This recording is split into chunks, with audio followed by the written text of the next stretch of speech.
Folks, today on the Stoney Ridge Farm Channel, we're gonna get into the Honda Foreman 500, have a little bit of Honda fun, and every part that we use and every tool we use will be a link down in the video description for you guys in case you're servicing your ATV. Hey there folks, welcome back to the Stoney Ridge Farm. I'm Josh and this is my Honda Foreman 500. Today we're going to be having a little bit of fun with the Honda. We're in here in the mega shop and we're going to do a complete service on this Honda. I guess this video could pretty much double as any ATV full service. We're going to service the front diff, the rear diff, change the oil and the filter, check everything and make sure we're ready to go because this machine is an instrumental part of my farming operation and it has been super muddy, so get ready to see some mud. We're gonna have some fun. I ain't afraid of work, I ain't afraid of play, I ain't afraid to get the job done and do it my own damn way. I ain't afraid of life, times like this. If you mess with my freedom, I'll tell you just what you can kiss. Welcome back to the Stoney Ridge Farm. We are in the mega shop. This is the Big Daddy shop. This is a 112 by 50 foot mega shop. Over here is where we're going to be working on stuff from now on, and back over here is where we're going to have the butcher shop and the farm office and all that stuff. So what we have here is a Honda Foreman 500. This is a 2017 or 2018 model. I believe they're both exactly the same. Honda Foreman 500. We'll turn the key on here and show you what I'm getting. There's a little wrench right there, if we can see it without a reflection. Yep, see that little wrench? Oh, there we go.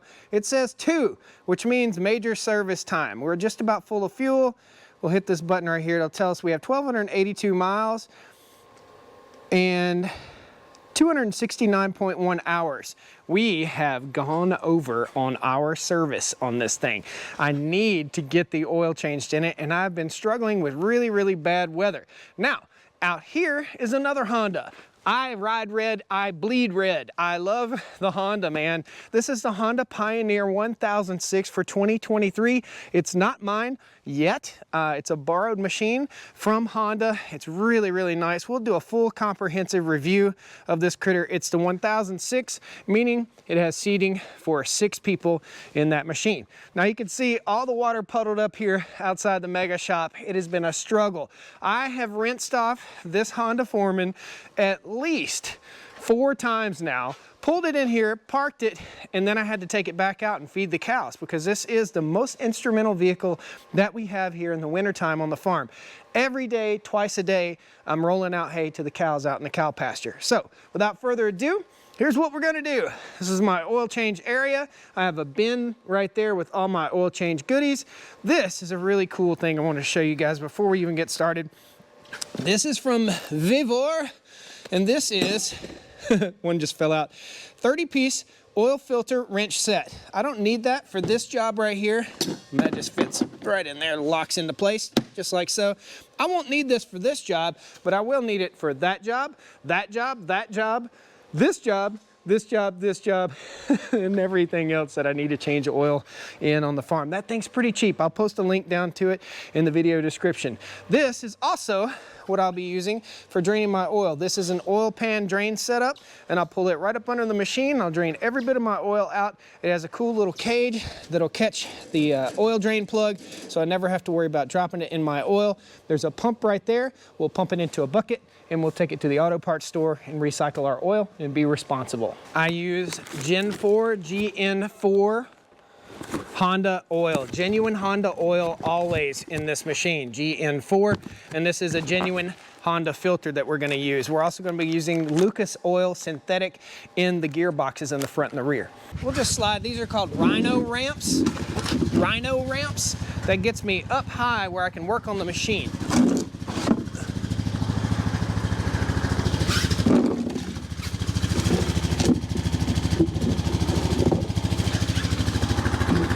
Pull up slightly.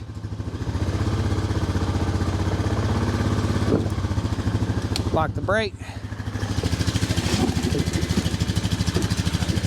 Turn our wheel. Pull up on the ramp. We're in 4-wheel drive. There we go. Brakes locked, and the machine is in gear so that it doesn't roll off anywhere. Now our ramp setup right here, pretty stable, pretty sturdy, but not the sturdiest in the world, so we got to pay attention to that. And as we get up underneath here working, we don't want to wrench on anything really hard. Soon I'll have power in the shop and I'll have my lift in place. So first step in this procedure is to check and see if I wrote down how many quarts of oil this thing takes. Typically I'll take a Sharpie and I'll write it on there, right there. You guys are gonna see in a second. We've got to pop off some of these plastic parts. So we take the seat off, set it over to the side, then we pop off some of these little plastic grommets and remove the fairing from this side and from that side. Filter's on one side and the oil fill is on this side. This Honda is basically held together by these simple little clips. You can just take a flat tip screwdriver, or there's a special tool. We don't need no special tool. We got a screwdriver right there. Pop that little dude out. There we go. It's pretty simple to remove this. There are little plugs here, and we just pop out of our little rubber plugs, just like so. And there's a little slit right down in there, and it slides right down in place. So we'll pop that out. You can see half the fairing is off. Go around here to the other side, and the whole fairing should come off in one foul swoop. Pop this out, lift that up. This is the most frequently broken item on a Honda Foreman. There we go. First thing we're gonna do is we're gonna locate where we're gonna get a better light. Guys, these are the lights that I'm using for the shop. I'll post a link down the video description. These are awesome. They're a tower light. It's an LED. That's 750 watts. It's 150 watts. Really nice for the shop before we get power. Move this guy over here. And right there is our oil filter area. I want to make sure it's nice and clean. We're going to check our air filter very simply. Pop these 4 tabs. Okay, pop it open, take a look. And our air filter looks very good. No problems, plenty of fresh oil on it. This was just changed recently and we look nice and clean in here, so our air filter is ready to rock and roll. Here's what I did, 3.2 quarts. I wrote it down on there, guys. You can see the shadow of the camera. We're gonna wipe this critter off really good. We'll go ahead and crack this open. Let's just take a look at what this oil looks like. Again, 3.2 quarts is what it takes. Yeah, we're a little gross. Make sure you keep an eye on that little rubber seal right there. We're just gonna lay that in and give it about a half a turn. That's plastic, okay? We're gonna go up underneath here and find the drain plug. Notice we let the machine run for about 3 minutes. Okay, we'll pull back our Vivor oil drain pan right up underneath here, and our 17 mil is right there. There we go. Now we're over here to our filter housing. So we'll go ahead and remove that. This is spring loaded, okay? When it pops out, it'll have a little spring to it, okay? So be ready for that. And there's a little spring you got to keep track of in there. Lay these down in a nice clean place, and we're going to gently manipulate this, just like so. Bam. And that's that oil that was on there. I'll just dump that in my oil pan down below.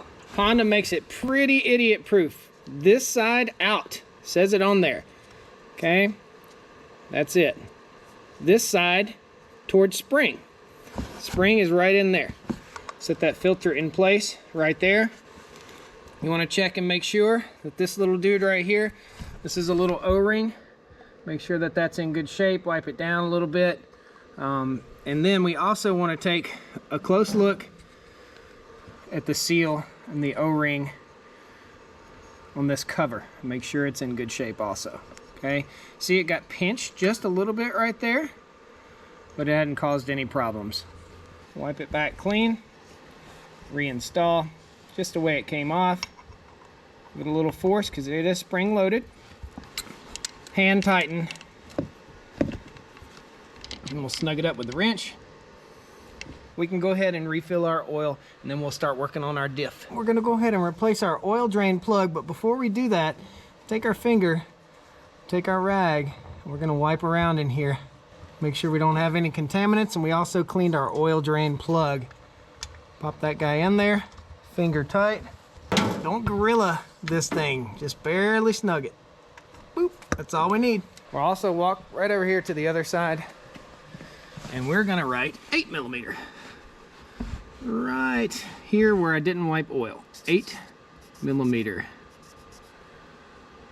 nut filter. Bam. Now I don't have to think. Make life easy for yourself, guys. Actually, when you put a vehicle like this into service, write on it. It's yours. What do you care? Go on the engine and write date of service, the day that you bought it. That way you'll always remember, and write every time you service it on there if it doesn't have a maintenance reminder. That way you know it's been done. Documentation, that's what makes resale value awesome. We'll take our oily rag, we'll lay them right here. We'll lay our funnel here, take our cap off. We know 3.2 quarts, should not register anything on there right now. We'll go ahead, lay our funnel in place, just like so. Oil containers have a specific design. I'm going to show you what this design is in just a second. If you pour your oil like this, glug, glug, glug, glug. If you pour your oil with the spout up, it will not glug. Just flows right in. Before I open my final quart of 10W30 GN4, I'm going to write on the top of this lid, open. And that way I know this one's already been opened and it's minus 0.2 quarts. Write it on the lid, and next time you won't forget. Or make a video next time you won't forget. Proper way to check the oil. Boom. Turn on our key.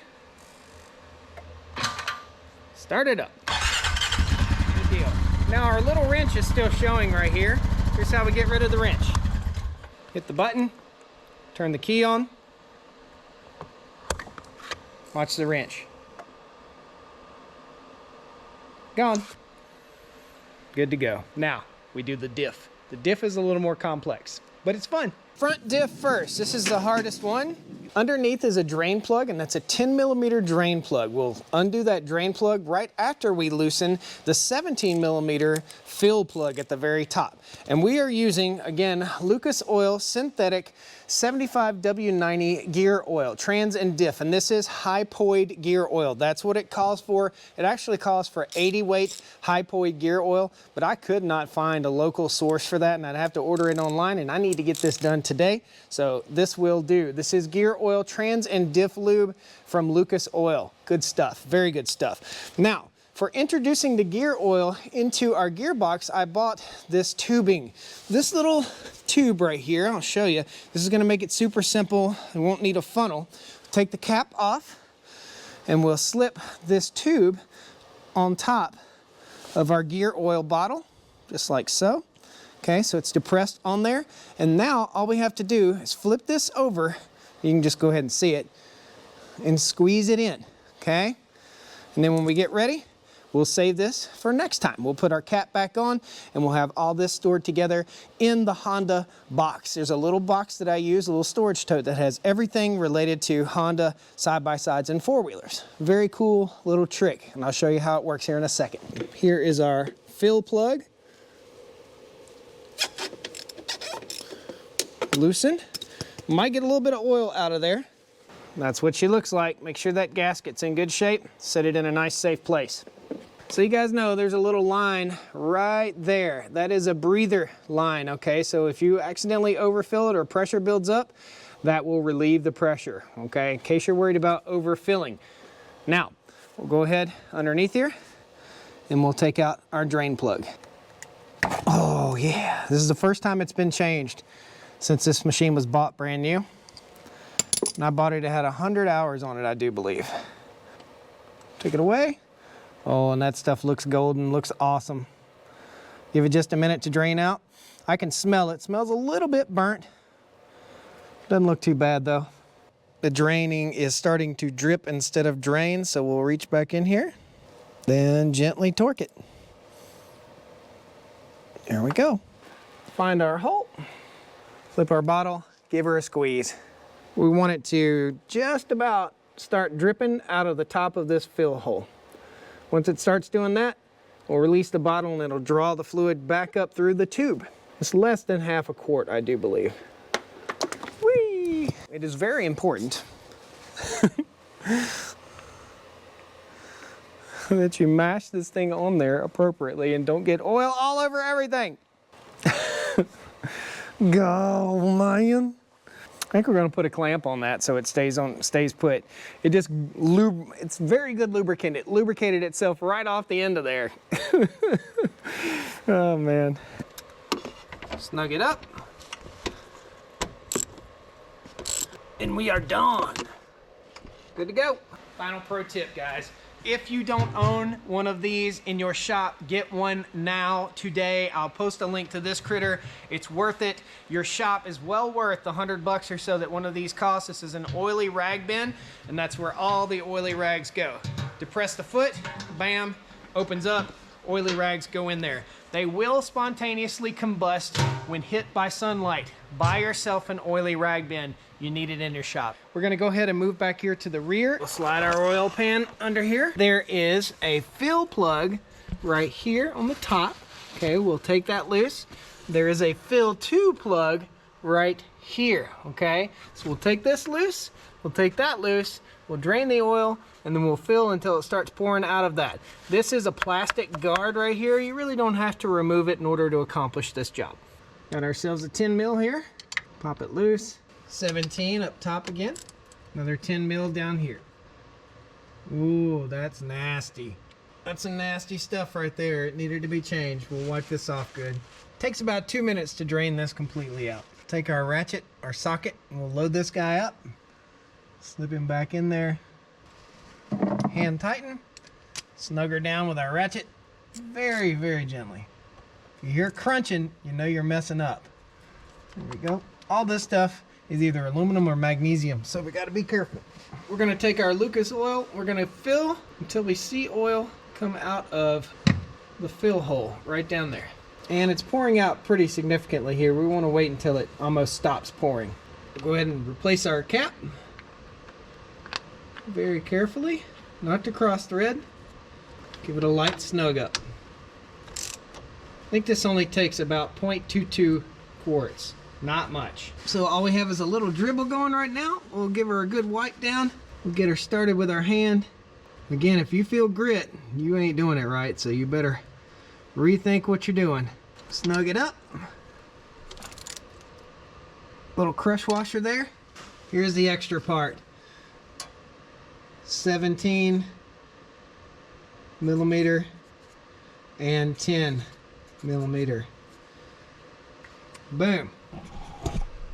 Ready to go. Last but not least, we need to adjust our brakes ever so slightly. So we'll go up here, we'll release our emergency brake right there. We see we've got quite a bit of play in there, okay? Need it to be just a little bit tighter. That is this top one right here. That is the e-brake. So we want to squeeze that until it's not flopping around in there like that, okay? So we'll give it 1, 2, 3, 4, 5, 6, 7 turns. Just like so. Just turn that little wing nut. Nice. Nice and firm. We'll check the other side. It's already nice and firm. That's your rear brake, that's your front brake, and that is also your parking brake. Just like so. Now, there is a wear item on this machine right here. This fails, okay? There's a little metal item underneath there that fails sometimes. So if you buy and or own a Honda Foreman and you ride it, it will fail. So be sure you pick one of those parts up if you possibly can. Now, next thing we're gonna do is we're gonna write inside our little storage compartment here. And inside here I have earplugs and a few other things that I like to use, batteries and stuff. I'm gonna write down how many hours is on this machine and then I service the diff. So we're gonna go, hello Honda. 220, what we got here? 269.2 hours, so we'll say 270 hours. And the next service is at 600 hours. We got 1,282 miles. So we'll write that information right here. That way it's always there. 269 hours. Next service we'll put right there. Next service we'll write it all down underneath here, okay? synthetic. Boom. It's always there. So guys, if there's a take-home message from this video, it is bring a Sharpie when you change your oil. Every vehicle that I own has writing on it. I write the date of service that the vehicle goes into service. I write down the oil changes. I write down the oil quantity, the type of oil, the filter numbers, everything, so that I know exactly what I need when I service one of my vehicles. Folks, I hope you enjoyed this little video here on the Stoney Ridge Farm today. We just needed to get this done, and I thought I'd take you along, give you some cool tips and tricks in case you decide you want to buy an ATV, and or tips and tricks for when you service your own vehicle. Bring a Sharpie. If you can't write on it with a black Sharpie, get yourself one of these silver jobs right here. I write on the bottom of every battery that I buy, of every drill bit that I buy, of every single thing that I use on the farm. I write the date that it goes into service, and that way I have records and I'll always know. Way I'm never scratching my head. Wonder how old that battery is. Now I know. Guys, take care. Have a wonderful day. Thank you so much for coming to the Stoney Ridge Farm. We got the job done. Next, we got to play with the Genie lift. Just picked that up, and we got to get some lights in this place, man. These little temporary lights, they're pretty awesome, but we want real lights. We want to be able to see this thing from the moon. Take care, guys. See you next time on the Stoney Ridge Farm. And don't forget, Red Yoda. Yum. Well, come on down to the Stoney Ridge. Bring your wife and bring your kids. We're living life pure and sweet. That's the way it's supposed to be, Stoney Ridge. Woo! Thing go. There you are, little buddy. Get back here. Where is the flat tip, little buddy? Where is the flat tip? Okay, now come out. Come out. There you are, little buddy. A little buddy, cute, cute, cute. Just come in on a little closer. Come on a little closer. It's not a 12, it's not an 11, it's a 10. And a 10, that's a 9. That is an 8, and that is a 10. As long as you don't answer yourself, it's okay to talk to yourself. Yeah, forgot that was on.